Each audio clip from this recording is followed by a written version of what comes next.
I know I never really come on here after the gym and talk, but I'm having a lot of thoughts about just wanting to also talk about exercise because I know for so many people, they really struggle with using exercise in the wrong ways where it's like a compensation method. So, we always talk about restricting or even like forms of other like purging, but exercise really can be a form of like self-punishment.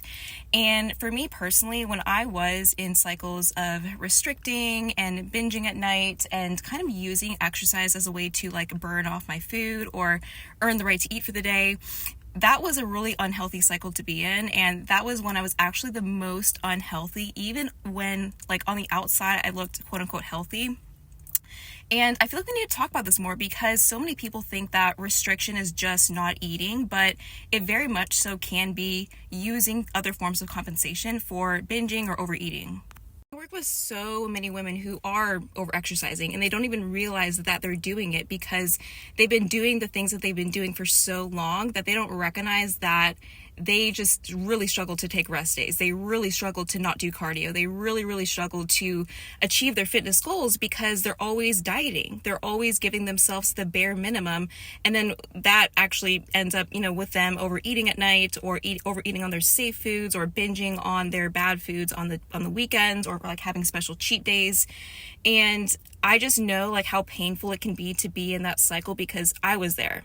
I remember feeling like such a slave to tracking macros and calories and like revolving my entire day around my workout and my eating routine. And I feel like these things are just so normalized, but it's not normal. It's definitely not normal to be in that cycle, and it takes so much from your life than it adds to it.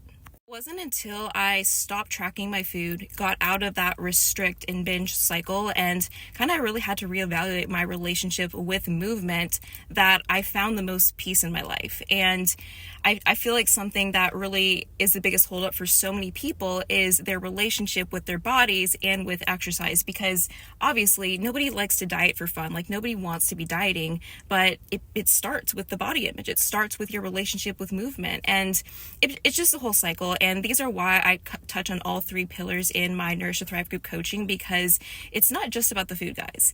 It is about the food, and we definitely do cover that, but it's also so much more about the relationship that you have with yourself and healing that for you to be able to have food freedom and approach intuitive eating in a way that's not dieting, but also not like a free-for-all with eating.